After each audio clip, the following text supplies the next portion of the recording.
Les damos la bienvenida a Medidas Económicas y la Hora de las Reformas Estructurales, nuestro conversatorio de hoy lunes que contará con la participación de Pablo Campana, exministro de Comercio Exterior e Inversiones, Fausto Ortiz, exministro de Finanzas, y Raúl Ledesma, exministro de Trabajo y exministro de Ambiente. Ellos estarán moderados por el periodista Lolo Echeverría, columnista de Diario El Comercio y director de la revista Criterios de la Cámara de Comercio de Quito. Vamos a presentar brevemente a nuestros panelistas. Pablo Campana es un empresario y extenista ecuatoriano. Fue ministro de Comercio Exterior e Inversiones de agosto de 2018 a junio de 2019.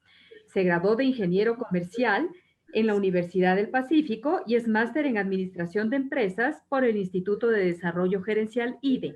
Ha ocupado varios cargos en el sector privado en el consorcio Novis.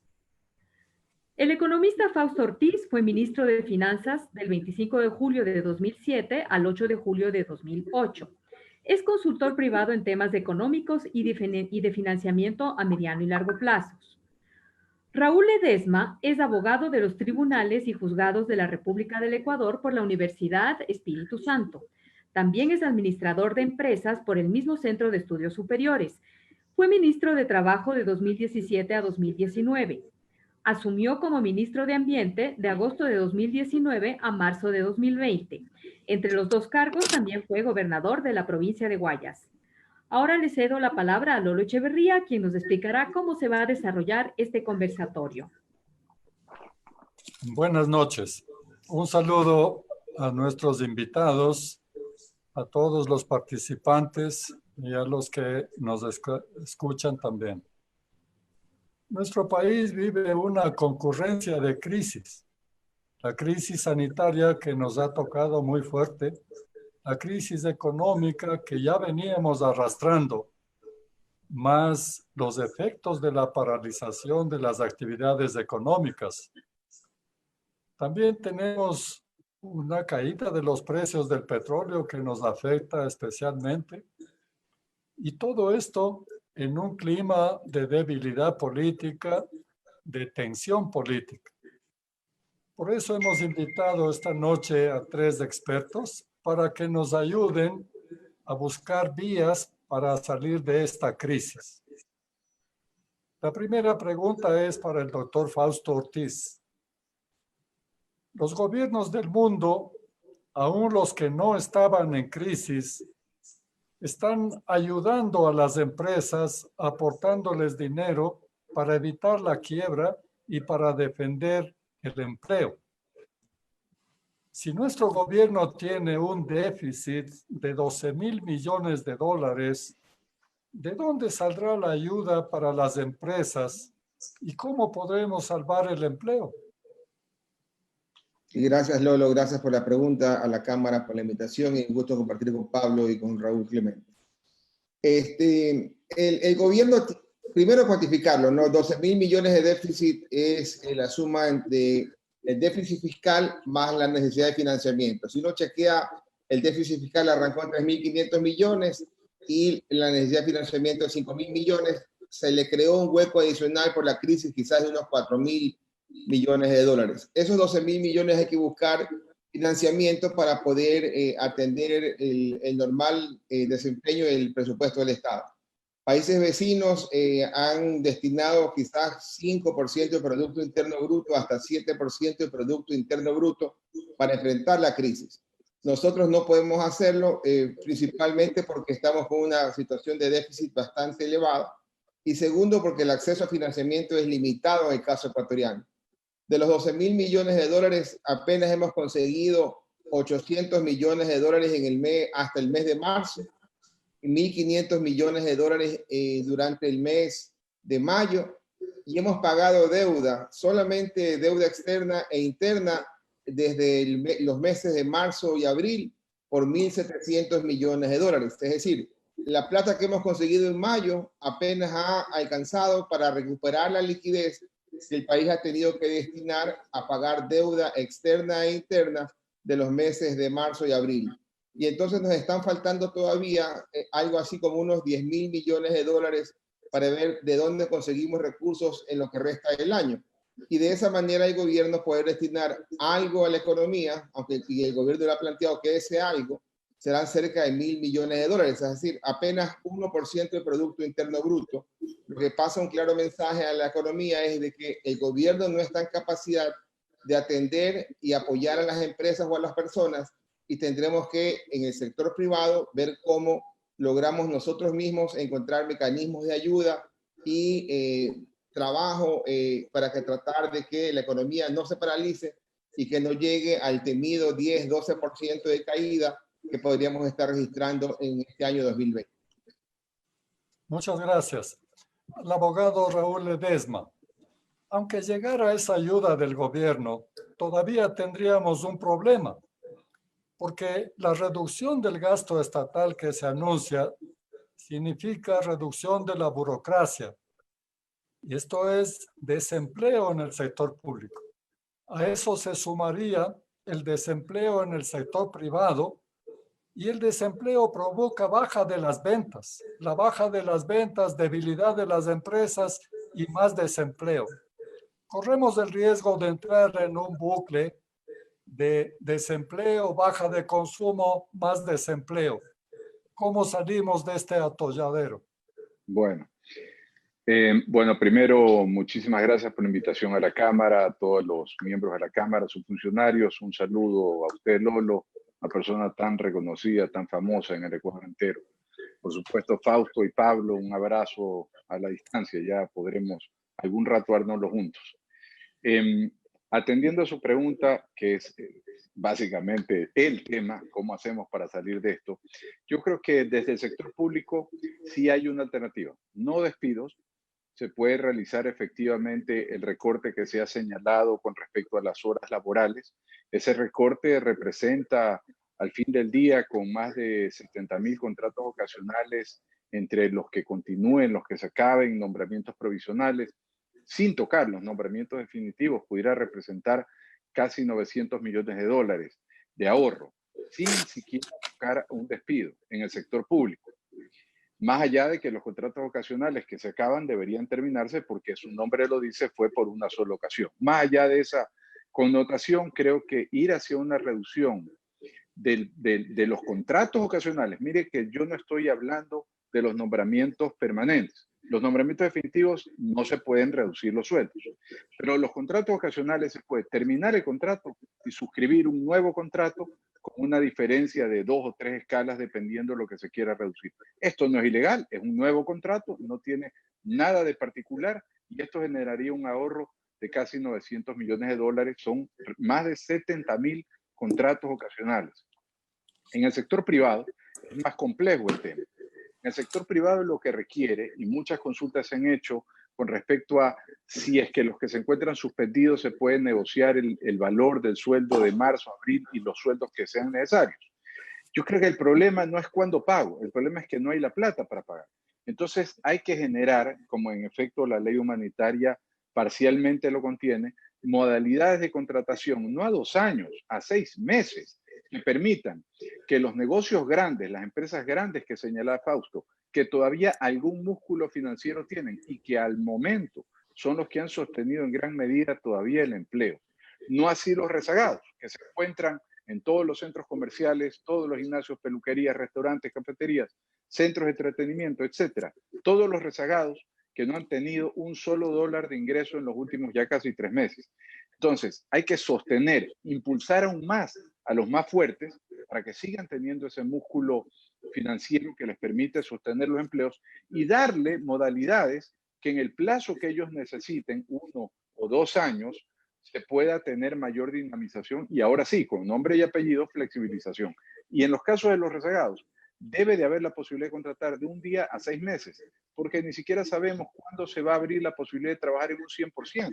Hoy día no se permite el 100% de los empleados, ni el 100% de los días ni las horas. Entonces debería de ya existir modalidades posibles para que se pueda, lo que nos permitan trabajar, empezar a trabajar. Esto no significa reducir el sueldo del privado, significa reducir, obviamente, las horas de trabajo del privado y los plazos de duración de los contratos a efectos de que las empresas puedan realmente recuperarse. Pero sí hay alternativas y las vamos a ir conversando a lo largo de este foro. Gracias, abogado. Para el ingeniero Pablo Campana, a las dificultades de resolver los problemas nacionales tenemos que también sumar la necesidad de considerar que los cambios que va a tener el mundo, el comercio internacional, la globalización, etcétera. La mitad de las compañías argentinas, de las empresas argentinas, han aceptado una ayuda del Estado que pagará el 50% de los salarios. Esto, sumado a las otras ayudas, bonos, etcétera, significa que casi el 90% de los argentinos estará dependiendo de alguna manera del gobierno. Nosotros no estamos tan lejos de eso, porque el gobierno nos ha dicho que los bonos de desarrollo humano están llegando ya a 8 millones de ecuatorianos. De manera que el modelo económico del futuro es el que está en juego porque está creciendo el rol del Estado. La pregunta para usted, que es experto en temas internacionales, es: ¿el futuro tiene que ver con China, con el capitalismo de Estado, el capitalismo que conocimos en Occidente, pero con un gobierno fuerte y con partido único? Muy buenas tardes. Quiero empezar agradeciendo a la Cámara de Comercio de Quito por este foro que nos ha invitado. Un saludo muy cordial a ti, Lolo, a Fausto, a Raúl y a todos quienes nos siguen en las distintas redes sociales. Es una excelente pregunta la que me hace Lolo. Yo soy partidario de la teoría del liberalismo, la teoría liberal, que se basa en la democracia, definitivamente en la libertad, en la apertura económica, en los acuerdos comerciales abiertos entre países y regiones. Y también soy partidario en la interdependencia que tiene que existir entre los estados, las organizaciones internacionales, las NGOs, el sector privado, llámese multinacional, empresa grande, mediana, pequeña, pequeñita, que si vemos en el Ecuador, el sector privado es el generador del 90% de la fuente de empleo. Y de ese 90%, el 80% son MIPYMES. Tiene que haber un Estado abierto, un Estado donde exista esta interdependencia entre todos sus stakeholders, como se dice, entre todos sus participantes, para esa forma salir adelante. Ahora, esto suena muy teórico, pero veamos qué pasó después de la Segunda Guerra Mundial, veamos qué pasó después de 1945, cuando cae el muro de Berlín, cuando se abre la Unión Soviética y cuando ciertas economías que venían rezagadas comienzan a salir adelante, como por ejemplo Singapur, Corea del Sur, los países árabes. ¿En dónde se enfocaron todos estos países? Estas regiones se enfocaron en la apertura comercial, en el comercio, en el turismo. Algunos de ellos eran dependientes del gas natural o de petróleo. Sin embargo, decidieron apuntar al comercio y al turismo. En el caso propiamente del Ecuador, y con esto termino, Lolo, en el caso del Ecuador, Ecuador es un país netamente agrícola. Es un país donde el comercio, la construcción, la agricultura son los sectores donde más empleo generan y donde más podemos dinamizar la economía. Pero sin embargo, en los últimos gobiernos, lamentablemente, no ha habido inyección de capital a la agricultura. Ha habido mucho proteccionismo al tema comercial. Ha habido políticas como la ley de plusvalía que han afectado al sector de la construcción. Definitivamente, contracorriente.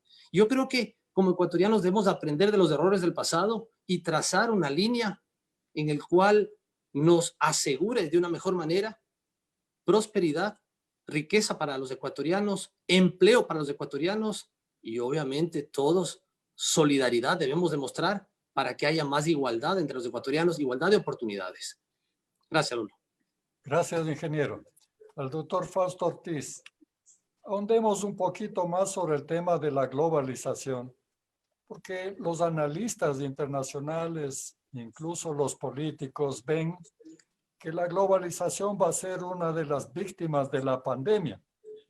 Ya venía tambaleándose por la guerra comercial entre China y Estados Unidos. La Organización Mundial del Comercio también está en crisis. Ha renunciado el presidente. De manera que parece difícil que volvamos a tener en las mismas condiciones que tuvimos la globalización. Los países recuperan sus fronteras, quieren recuperar también las empresas que tienen fuera de su territorio. En definitiva, la globalización va a ser totalmente diferente. Los países van a buscar lo local en lugar de lo internacional. Y a todo esto parece que hay una crisis de liderazgo. En los años 80, un grupo de rock inglés cantaba una canción que se hizo famosa que decía: todos quieren gobernar el mundo. En este momento parece que nadie quiere gobernar el mundo. ¿Quién se hará cargo de la dirección de este planeta después de la pandemia? Sí, yo creo que Trump está haciendo esfuerzos para no ser él el que dirija el mundo, digamos, ¿no? Trump la tiene bastante complicada, la elección próxima para su reelección, y los candidatos opositores se han dado cuenta de que eso está en juego, digamos, ¿no? Es decir, ahí ha tenido algunos errores a nivel de comercio, ha tenido también algunos errores en el tema de la enfermedad, y ojalá eso de ahí no le pegue tan fuerte, pero en todo caso hay que analizarlo desde el punto de vista global. No creo que las cosas cambien muy fuertemente de la hegemonía de Estados Unidos. No creo que giremos tan rápidamente hacia China o hacia otro destino. Y veamos un poco el impacto de esa globalización con el caso ecuatoriano. La época que mejor nos fue en este periodo dolarizado del año 2000 al 2009 era en la época en que Estados Unidos tenía una moneda débil. En Estados Unidos tenía una especie de depreciación de la moneda que venía en picada, y durante esa depreciación para nosotros se nos hizo mucho más fácil exportarle al mundo. Y luego eso terminó en un momento en el 2008-2009 cuando se rompió la burbuja inmobiliaria, y volvió a ocurrirnos que desde el 2014 en adelante la moneda americana empezó a tomar fuerza y empezaba a apreciarse. Y ahí también se nos empezó a complicar el tema económico del 2014 en adelante.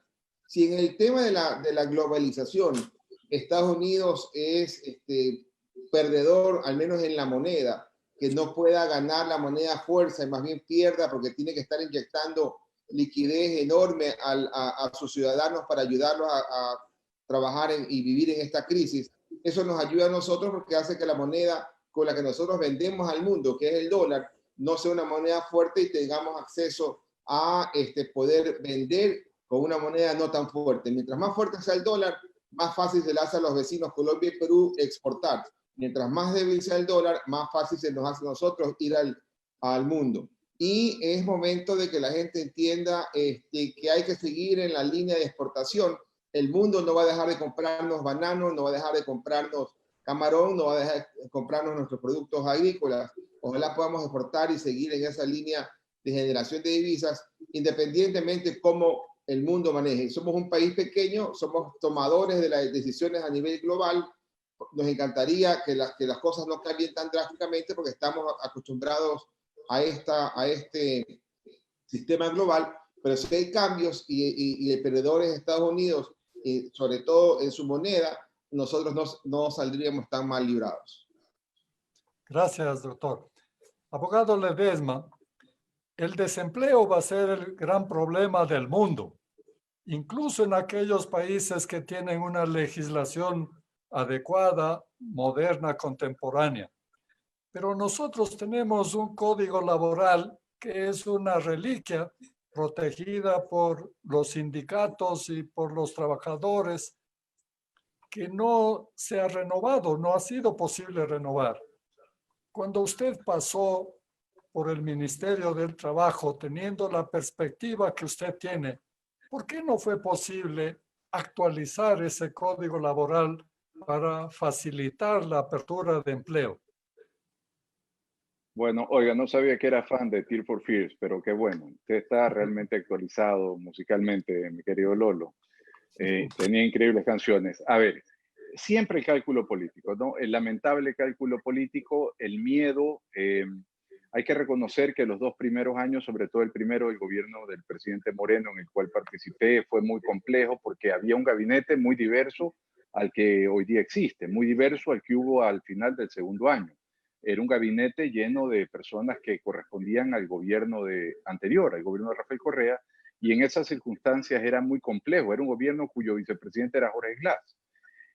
Fue un momento muy difícil, es decir, presentar estas propuestas en una corriente que estaba absolutamente encausado, tratando de continuar con lo que ya venía ocurriendo, era muy complejo. Luego el presidente logró desbloquear este gabinete y pudo nombrar a personas que eventualmente tenían otra visión, pero siempre hubo el problema político, el temor, el cálculo político de no lanzarse a hacer una reforma tan necesaria.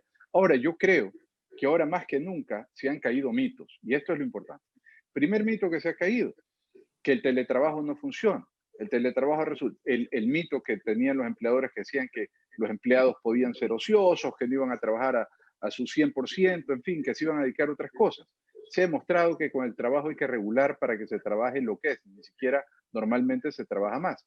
Pero el mito más importante que se cayó es que todas estas posibilidades y nuevas modalidades de trabajo, de trabajar por 1 año, por 2 años, el contrato a plazo, el contrato emergente no es otra cosa que el contrato a plazo con una mezcla del contrato a plazo parcial, además que permite una reducción horaria. Que todas estas nuevas modalidades no han hecho, porque se han venido ocurriendo, la reducción de horas con o sin acuerdo ministerial ha venido ocurriendo en el sector privado, y entonces demuestra definitivamente que no ha precarizado el trabajo y que no precariza el trabajador. Por el contrario, ha sostenido en estas épocas tan difíciles lo que ha podido sostener el trabajo. En momentos regulares aumentaría la posibilidad de dar más trabajo. Entonces, hay una oportunidad de oro para el siguiente gobierno para que inmediatamente se posesione, vaya, no tan a una profunda reforma del Código de Trabajo, pero sí una reforma del Código, al menos en lo referente a la dinamización y a las modalidades de contratación laboral. Ya se ha demostrado, no ha habido precarización, no va a haber precarización. Los discursos disonantes que se escuchan en las calles por parte de los mismos sindicalistas, que además son amigos, don Mesías Tatamuez, don José Villavicencio, son amigos, pero ellos tienen que sostener ese discurso porque esa es su razón de ser, no porque ni siquiera realmente crean en eso, y no porque eso sea una solución posible. De nuevo, sin precarizar, es absolutamente posible dinamizar al sector laboral. Si la gente lo que quiere es trabajar, lo que pueda trabajar, lo que necesita trabajar. Y los empleadores no son ningunos mala gente. La gente cree, yo tengo muchas consultas de empleados, me dicen, pero es que me están votando, y los comentarios de ciertos analistas es que están votando. Y yo pregunto, ¿y ustedes creen que el de la peluquería, el del restaurante, acaso quiere votar a sus trabajadores para dejar de funcionar todo el tiempo que funcionaba antes? De ninguna manera. Se ve obligado, dada esta situación tan difícil por la que se atraviesa. No somos enfrentados, ni debemos serlo jamás. Creo que hay una oportunidad de oro para que el siguiente gobierno de nuevo presente una profunda o reforma laboral en lo atinente a las modalidades de contratación sin duda alguna. Y esto no va a afectar, al contrario, va a generar beneficios enormes para la empleabilidad en el Ecuador. Gracias, abogado. Ingeniero Campana, cuando usted fue ministro, nos entusiasmó a los ecuatorianos anunciando 9.000 millones de dólares en inversiones productivas. No fue una oferta gratuita porque la hizo después de visitar numerosos países y múltiples reuniones con empresarios en el exterior. Sin duda, hubo bloqueos. ¿Qué clase de bloqueos eran? ¿Políticos, burocráticos, legales? ¿Qué fue lo que pasó? Lolo, voy a corregir la cifra. No fueron 9.000 millones, fueron 14.345 millones de contratos de inversión, primeramente de empresas multinacionales y empresas locales que operan en el Ecuador, para que vengan los próximos 5 años, en base a todos los incentivos que ofrece la Ley de Fomento Productivo que se firmó en agosto del 2018. Adicionalmente, hablé de 15.000 millones de dólares que pueden venir al Ecuador en 5 años a 3.000 millones por año por lo que se denomina inversión extranjera directa. Pero para que esto se dé, hablemos de la inversión extranjera directa, para que esto se dé, ¿qué se necesita? Un marco jurídico sólido, confianza, en donde en los últimos 13 años han habido reformas tributarias de a 2 y 3 por año, que así no funcionan las economías y la confianza no se obtiene de esa forma. Por otro lado, se necesita ejecutoriedad, y esta palabra no me cansaré de decirla nunca, en donde todos los ministros de Estado tienen que trabajar con sentido de urgencia y dar resultados. Si bien es cierto, inversiones estaban en el Ministerio de Comercio Exterior, inversiones y pesca, más producción, nosotros éramos los encargados de proponer políticas para atraer inversiones, para generar un mejor marco de negocios. Para que se den las inversiones necesitaba que los distintos ministerios también anden al mismo ritmo. Me refiero puntualmente al Ministerio de Hidrocarburos, Energía, Minería y al EMETOP. Fíjense algo, cuando salimos a dar la vuelta al mundo, armamos un catálogo de inversiones. Y recuerdo que habían proyectos como Masar, Molino, Sopladora para concesionar o para titularizar. Solo ahí habían 2.000 millones. Coca-Cola Sinclair, 2.200 millones. Cardenillo, una hidroeléctrica nueva, inversión privada, no endeudamiento público, 1.250 millones. Río Santiago, 2.400 millones la primera fase, no las dos fases que llegaba a 3.500. Planta aluminio, 1.500 millones. Refinería de cobre, 2.300 millones. La refinería de petróleo para obtener derivados, hágase donde se haga, se hablaba entre 8.000 a 10.000 millones. Además habían proyectos mineros, concesiones viales y Monteverde, la concesión de Monteverde. Con todo esto me fui a buscar inversionistas. ¿Pero qué pasó? Que estos dos ministerios, básicamente hidrocarburos, energía, minería y el EMETOP, no sacaron licitaciones, nunca sacaron un proceso licitatorio. Entonces, ¿qué faltó? Ejecutoriedad. Y a eso sumemos que nunca salieron los tratados bilaterales de inversión. Decreto 252 de la Presidencia de la República delega a la Cancillería para retomar el tema de tratados bilaterales de inversión que los denunció el gobierno del presidente Correa 12 días antes de retirarse, que fue un gran daño que nos hizo como país. Acá vino el emir de Qatar, exigió tratados bilaterales de inversión entre Qatar y Ecuador para invertir 5.000 millones de dólares. ¿Y en qué nos quedamos? Cri. Cancillería no sacó adelante el tema y el tema ahorita se ventila en la Corte Constitucional para solicitar la interpretación del artículo 422, en el cual se solicita que no solamente se apliquen cortes regionales para los tratados bilaterales de inversión, sino que se los trate como un acuerdo comercial. ¿Por qué cuando Finanzas obtiene financiamiento público sí puede firmar con una cláusula que diga que cualquier discrepancia pueden ir a cortes internacionales, más los tratados bilaterales de inversión no pueden? Es un tema de interpretación, pero es un tema que lamentablemente no se dio. Entonces, por un lado, TBIs, por otro lado, marco jurídico que se necesita sólido y que brinde confianza. Y por otro lado, ejecutoriedad para sacar procesos transparentes, licitaciones. La mente del americano, el europeo, el japonés, el chino, el coreano, no está pensando en mañana voy a invertir en el Ecuador. Tenemos que levantar procesos para llamar la atención y que vengan a invertir donde nosotros. Oportunidades hay, pero falta ejecutoriedad. Y para esto se logra con liderazgo, pragmatismo, enfoque y una agenda internacional clarísima. Una clara. ¿Hasta dónde queremos llegar? Y con esto termino. Una agenda internacional en donde tengamos claro la política minera hasta dónde va a llegar. Tengamos claro si la planta aluminio y la refinería de cobre es contaminante o no es contaminante. ¿Vamos a hacerlo en el Ecuador o no lo vamos a hacer en el Ecuador? Tengamos claro si queremos titularizar aquellas empresas públicas o activos estatales que tenemos deuda, que están funcionando, pero que necesitamos ahora más que nunca obtener liquidez de dichos activos. Yo creo que faltaron muchas cosas que el sector privado me entienden porque todo es para hoy. El sector público muchas veces depende de muchos factores para concretar grandes resultados. Gracias, ingeniero. Doctor Ortiz, así con esas deficiencias que nos ha señalado el ingeniero Campana, se vino construyendo la crisis. Pero ahora estamos en el grado más severo que puede tener una crisis, cuando toca despedir empleados y cuando hay que rebajar sueldos. Otros países ya pasaron por crisis similares, terribles. Grecia, Irlanda, Portugal. pero ellos lograron salir de la crisis. Tuvieron un objetivo, unas estrategias, unos plazos, y ahora está mejor que antes de la crisis. ¿Qué es lo que nosotros debemos aprender de esos países para nosotros superar la crisis en que estamos embarcados? Sí, la crisis que estamos atravesando y que recién empieza y no sabemos finalmente a dónde nos va a llevar, es distinta la del 2020 que la del año 1999. Es completamente diferente. La del 99 se nos llevó, en algunos casos, todo el patrimonio, todos nuestros ahorros, el empleo, las empresas, y fue muy dura. Tan dura que una cantidad enorme de ecuatorianos pudieron migrar y salir hacia destinos impensados, y a llenar España, llenar Italia, insistir en Estados Unidos, una situación compleja. Más de 1 millón de ecuatorianos tuvieron que abandonar el país y luego ser el gran motor de generación de divisas para poder tener recursos acá a la familia que quedaba a la espera de mejor día para ese ciudadano.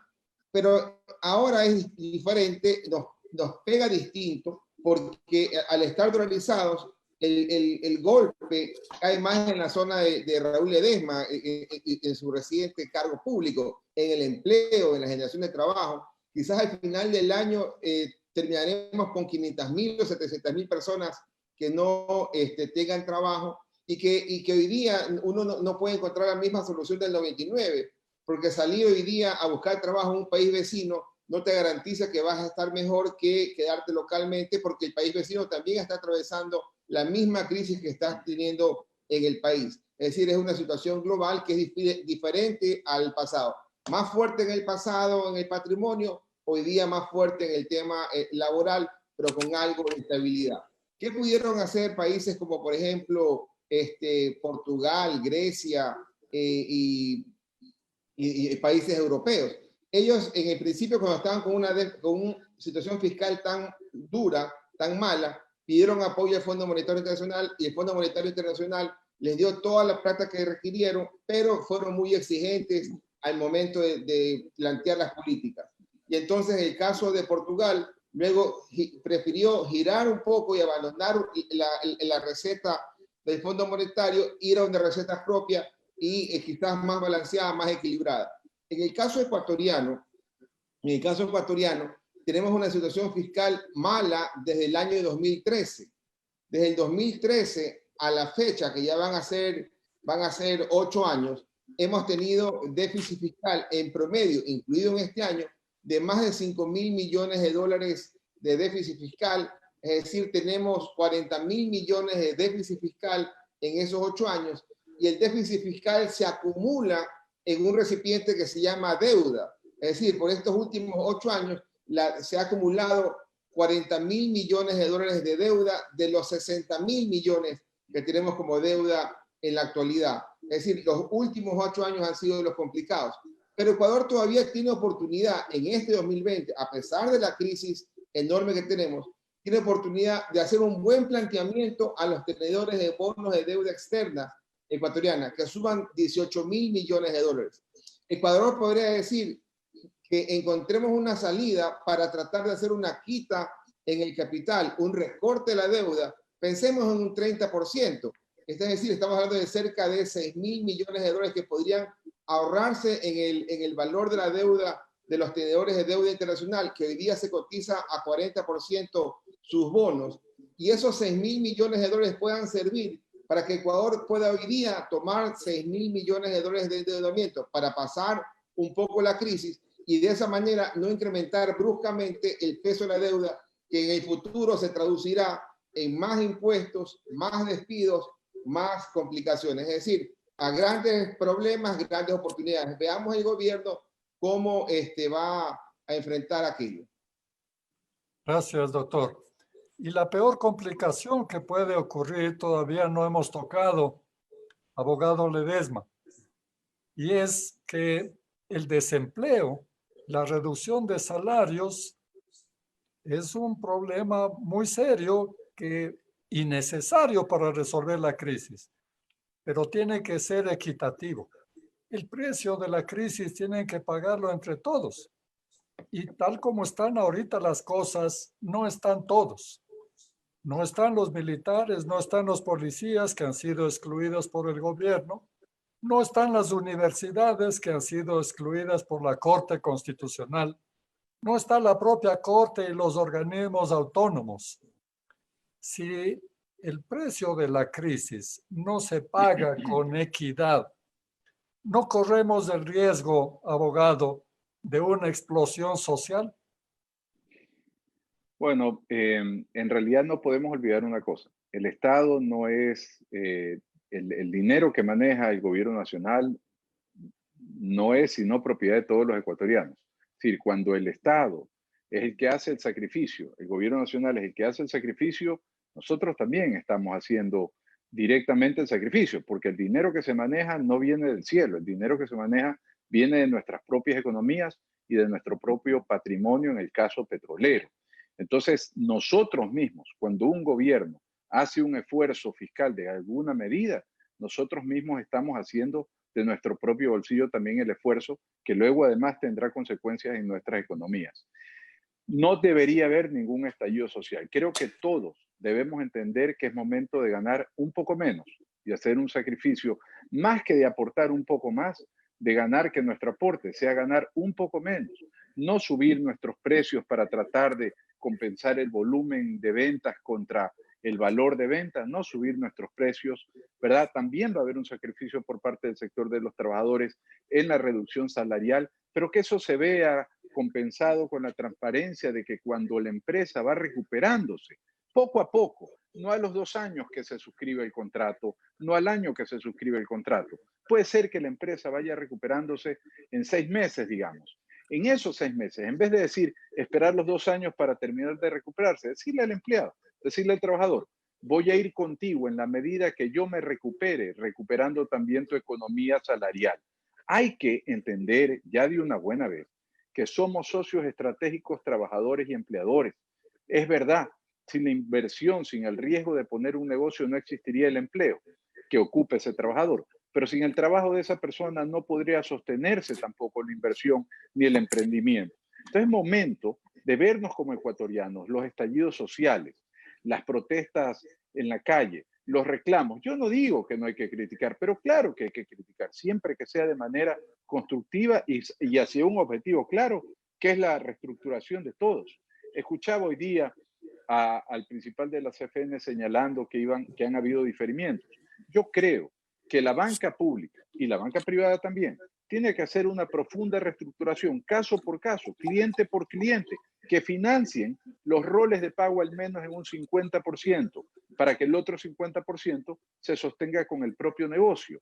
Ayudémonos a salir de esta situación para luego no lamentar un estallido social, pero nunca más estallidos sociales. No podemos enfrentarnos entre ecuatorianos y permitir que los politiqueros de siempre, porque ya vienen a ser más o menos los de siempre, nos vuelvan a querer enfrentar entre nosotros. La única forma que salimos, y esto suena cliché, pero es real, es juntos de este problema. El problema no es de los más ricos, el problema no es del presidente Moreno, no es del gobierno nacional, el problema es absolutamente de todos y a todos nos golpea de una u otra manera. Así que o nos ayudamos todos o nos fregamos todos. Y aquí la única solución que tiene el ecuatoriano es ayudarse. Leí y recordaba, volví a leer lo que decía Camus sobre la plaga, justamente sobre su libro La peste del ser humano, y decía, de la plaga he aprendido que hay más seres humanos, que hay más en los seres humanos digno de admirar que digno de despreciar. Yo creo que en este momento es cuando esa frase opera más que nunca. Hay más de los ecuatorianos que admirar que lo que deberíamos de despreciar. Gracias, abogado. Ingeniero Campana, el gobierno retiró de la ley humanitaria el tema de las contribuciones porque no iba a contar con los votos suficientes en la Asamblea. Pero el presidente en su mensaje sugirió que quería volver sobre el tema, tal vez con adelanto de impuestos o de otra manera, pero necesita esos recursos que se perdieron. ¿Es usted partidario de aplicar esas contribuciones o impuestos a las empresas o solo a las personas? Porque las empresas son las que generan producción, las que generan empleo, las que generan impuestos. Los más ricos como personas pueden contribuir y no las empresas. ¿Cómo ve usted este tema que parece enredado? Definitivamente es una muy buena pregunta, pero se lo voy a contestar, Lolo, con la sinceridad y transparencia de siempre. Y recojo las palabras de Raúl. Necesitamos sinceramiento. En este país necesitamos sinceramiento. Hay temas que ahora más que nunca hay que transparentarlos por el beneficio del país. Por ejemplo, temas relacionados a una reforma al Código de Trabajo. Se necesita sincerar el tema para brindar más oportunidades a tantos trabajadores que están en el desempleo y en el subempleo. Y ahora que 150,000 trabajadores se han desafiliado más al Seguro Social con tendencia a la alta. Definitivamente necesitamos hacer algo por ellos. Por otro lado, la liberalización de los precios de los combustibles. Al fin alguien le puso un cascabel al gato porque era un tema complicado y había que sincerarlo. Política minera. Hay gente que le gusta, hay gente que no le gusta. El Ecuador lo necesita. Tamaño del Estado. Hay que reducir el tamaño del Estado. Hay que reducir el tamaño del Estado. Creció un Estado que solo ahora paga 9.500 millones de dólares en nómina. Casi un tercio del presupuesto general del Estado. Hay que achicarlos, definitivamente. ¿Que tiene impactos? Sí, impactos políticos, sociales, económicos, pero es imposible mantener ese tamaño del Estado. Tema de los tratados bilaterales de inversión. Sincerar ese tema y arreglar.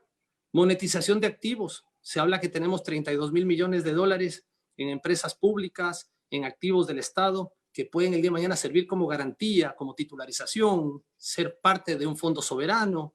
En fin, hay que tratarlos. Pero obviamente son temas que dependiendo con qué ojo se lo vea, con el derecho, con el izquierdo, nos gusta o no nos gusta. Y sumo nomás, el tema impuestos, que usted lo toca, Lolo, el tema impuestos. A los empresarios no nos gusta que nos toquen esa palabra, pero actualmente en la situación que vive el país, yo pienso que no va a alcanzar. Fíjense algo, de las medidas decretadas por el presidente, mencionó que había un recorte de 980 millones en masa salarial, 400 millones en bienes y servicios, 1.300 millones en inversiones y 1.300 millones en renegociación de deuda. ¿Podremos cumplir estos 4.000 millones? Es la pregunta que tengo cuando hasta la fecha no se ha dado ni un centavo en renegociación de deuda, sino solamente peloteo de 3 meses de los pagos de los bonos que se tienen que pagar en el mes de agosto. Yo lo veo complicado. Renegociar parte de la deuda con China, complicado. Y los bonos, más complicado. Se puede conseguir plazo, pero eso no significa reperfilamiento de deuda, significa conseguir oxígeno por 3 meses. Inversiones, dejar de hacer inversiones. La primera pregunta es, ¿qué porcentaje de esas inversiones son APPables para que se hagan APPs? Seguramente algo puede haber, pero para que salga una APP en las condiciones actuales del país, puede tomar fácil un año. Entonces, volvemos al tema. ¿Va a ser suficiente los créditos que vienen de los multilaterales, los ahorros de los 4.000 millones y un posible crédito con China? Probablemente no. Y los empresarios me entienden muy bien lo que estamos hablando. Las empresas quiebran por flujo, no por PIG, no por pérdida, sino por flujo. Y aquí yo veo un Estado que definitivamente tiene problemas graves de flujo. Impuestos no nos gusta, pero es un tema delicado, pero es un tema que ya lo mencionó el presidente de la República en el discurso del 24 de mayo, y yo traigo 3 números que quisiera compartir con ustedes, y no con esto estoy partidario del incremento de impuestos en esta época, que es muy duro para las empresas ecuatorianas. El promedio de impuestos versus Producto Interno Bruto en los países latinoamericanos está en el 23.1% del PIB. Si vamos a la OECD, 34.3% de los países de la OECD. Si vamos a Ecuador, es el 21.7% contra el GDP, contra el Producto Interno Bruto. ¿Qué quiere decir con esto? La media en Latinoamérica es 23.1, en Ecuador es 21.7, y ahí estoy incluyendo un 1.1% que es lo que repartimos a trabajadores, que no es impuesto, pero es un costo que afecta el flujo a las empresas. Estoy incluyendo ahí. Recordemos de dónde vienen estos números: 15.500 millones más o menos en impuestos, más 5.300 millones en aportes al Instituto Ecuatoriano de Seguridad Social. De ahí salen estos números. Entonces, ahí viene la pregunta: ¿hay espacio para impuestos? A nadie le gustan los impuestos, empezando por los empresarios. A nadie nos gusta. Pero si queremos sacar adelante el país, hay que hacer un múltiple de medidas, este gobierno o el siguiente, para salir a flote. O si no, estamos peloteando el problema hacia más adelante, pero no se termina de solucionar. Y ahí viene otra vez los problemas de nuevas reformas tributarias cada 2 o 3 veces, más 2, 3 veces por año, que generan desconfianza, generan malestar. No se puede proyectar, no se puede atraer inversión extranjera por la inconformidad que genera esto. Pienso que hay que sincerar, todos debemos ceder a beneficio del país y de mantener la dolarización, que debe ser un aspecto prioritario en los actuales momentos para el Ecuador. Gracias, ingeniero. Creo que tenemos tiempo para una ronda más si es que hacemos un esfuerzo de síntesis. Doctor Ortiz, se nos viene diciendo que está en marcha una renegociación de la deuda. Casi se da por hecho que habrá reducción de intereses e incremento de plazos. ¿Usted cree que es posible renegociar la deuda? ¿En qué términos sería? Sí, veamos una información reciente que publicaron esta semana el Ministerio de Finanzas. La deuda de los bonos global ha aumentado en este par de meses 250 millones de dólares. Ese incremento, ¿por qué ocurre? Porque se han de alguna forma capitalizado los intereses, es decir, se han registrado los intereses atrasados dentro del capital, porque los intereses que no se han pagado se van acumulando como atraso y se ve la deuda un poco más alta. Y eso va a llevarnos hasta agosto, que la cifra va a acumularse, esos 800 millones de dólares que el gobierno no puede pagar en estos días, y que seguramente hacia adelante va a ser un planteamiento de que al menos los 800 millones de dólares de intereses los pueda pagar a un plazo más largo, seguramente sin intereses adicionales sobre esos intereses, para que no haya la figura del anatocismo. Y tiene que hacer el planteamiento en estos días del tema de la renegociación de la deuda. ¿Y por qué en estos días?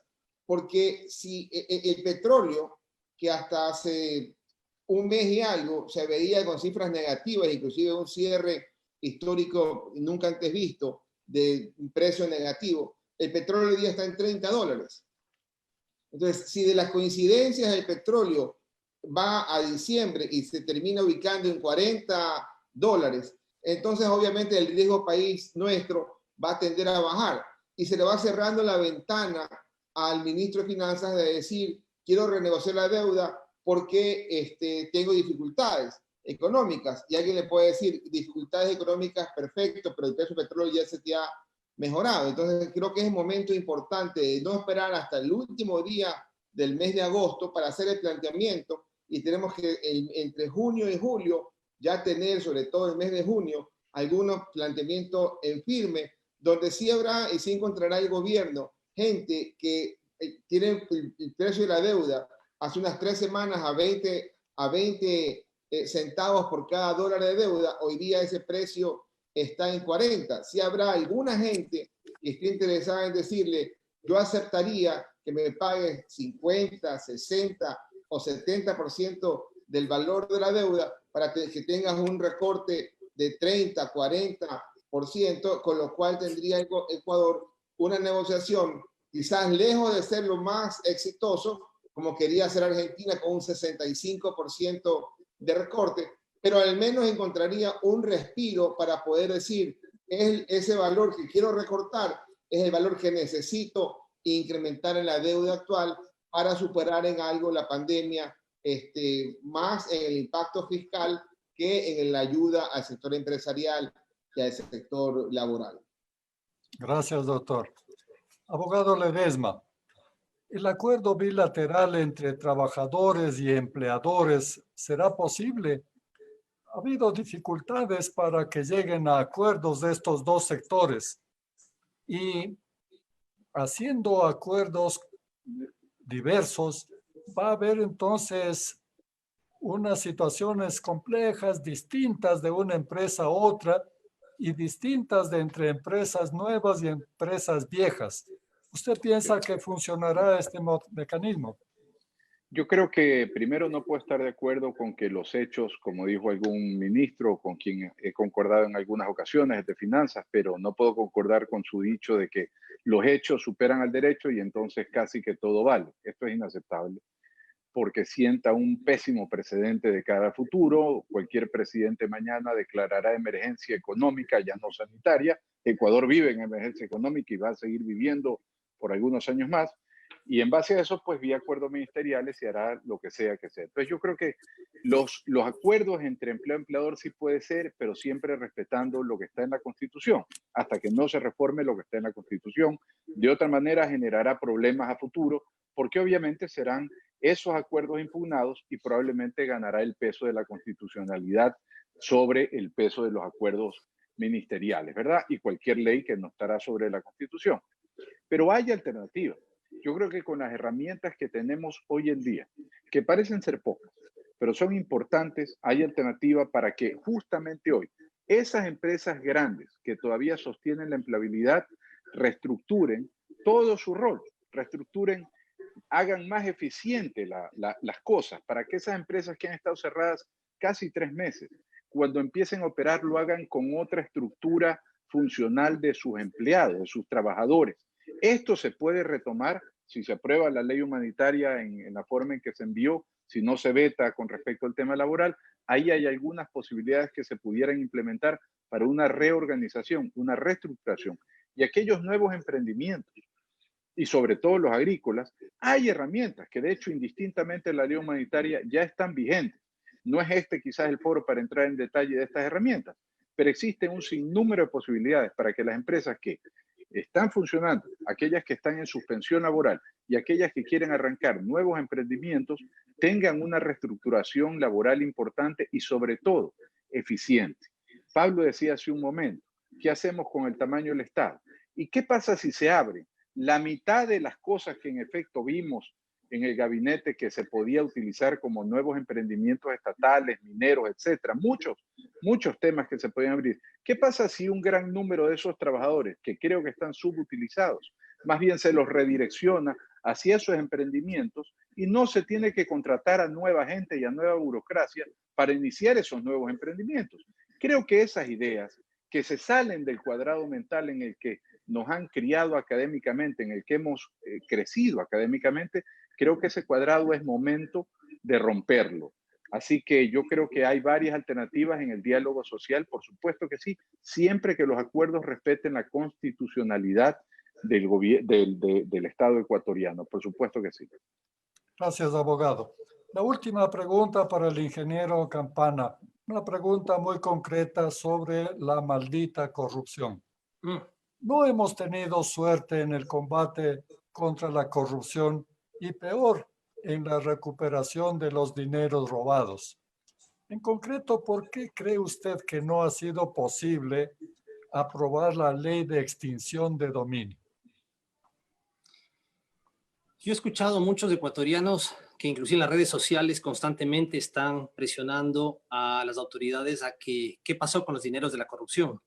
En lo que va de 3 años del gobierno del presidente Lenín Moreno, creo que se ha recuperado alrededor de 17 millones de dólares, que no es nada para lo que se llevaron algunos mañosos. 17 millones de dólares, que ahora se está tratando de vía fiscalía hacer un trabajo más proligio, castigar la corrupción pasada, presente y Dios no quiera futuro. Hay buenas intenciones por parte de la fiscal, que está haciendo un buen trabajo, pero definitivamente hay que fortalecer las leyes en el Ecuador, hay que hacer los cambios que hay que hacer, y no solamente a nivel de leyes, sino a nivel de constitución. Hay algunos temas que no funcionan en las actuales condiciones del país. Pienso que la corrupción no es solamente un mal que nos ha causado, sino es un problema de principios y de valores que hay en el país, que a raíz del crecimiento del tamaño del Estado, Cuando manejábamos 7.000 millones de dólares, no existía proporcionalmente el nivel de corrupción de ahora, un presupuesto de 32.000 millones de dólares. Hay un hambre por dar ese salto y el día de mañana pasar de pobre a riquísimo. En términos de corrupción, hay descontroles, definitivamente. Y venimos algunos años contaminados con gente que lamentablemente va al sector público no para aportar y servir al país, sino para servirse del país y buscar cómo acomodarse, no solamente atrás de comisiones y porquerías relacionadas a la corrupción, sino también cómo acomodarse políticamente y quedarse años de años vegetando con el tráfico de influencias y la politiquería que reina en este país. Eso es lamentable. Y por eso es que muchos empresarios, mucha gente de la sociedad civil le huye al sector público, porque le preocupa cómo va a salir luego del sector público. Salir señalado, salir que existe ingratitud, que hay acusaciones. Los próximos 7 años de estar respondiendo a la Contraloría de los hechos realizados o por no haber realizado ciertos temas, fallas administrativas. ¿Y a qué nos lleva esto? A que la clase política del Ecuador está muy venida a menos.